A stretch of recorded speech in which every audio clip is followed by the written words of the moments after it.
महाराष्ट्रातील शेतकरी आत्महत्येची धक्कादायक आकडेवारी आता समोर आली आहे।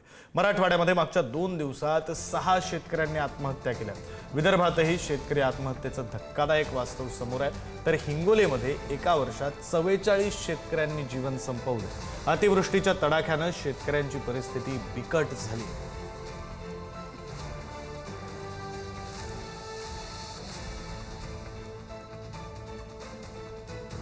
सातबारा विकायची पाळी आलेली आहे। त्यामुळं यांच्यावर आता कोणाचा विश्वास राहिलेला नाही। अगदी उदाहरण द्यायचं झालं तर महाराष्ट्र सारा दुःखात आहे। शेतकरी दररोज 8 शेतकरी आत्महत्या करतायत। अशा परिस्थितीमध्ये शिर्डीला जवळजवळ 2-2.5 कोटी रुपये नुसतं मंडप उभा करून जी मोठी सभा घेतली, त्यात एखाद्या लहान गावातल्या शेतकऱ्यांना पुनर्वसन करता आलं असतं, त्यांना मदत करता आली असते। परभणी, बीड आणि तशा प्रकारचं काल या त्या परिसरामध्ये 6 शेतकऱ्यांनी आत्महत्या केलेल्या आहे। हे पाप आहे। शेतकऱ्याचा हे झालेले आत्महत्या हे सरकार खुनी आहे।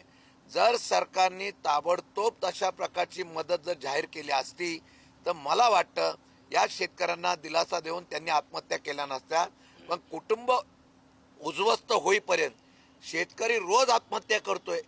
या पावसाळ्यानंतर अतिवृष्टीनंतर तरी सुद्धा सरकार बोलतोय की मी मदत जाहीर करू।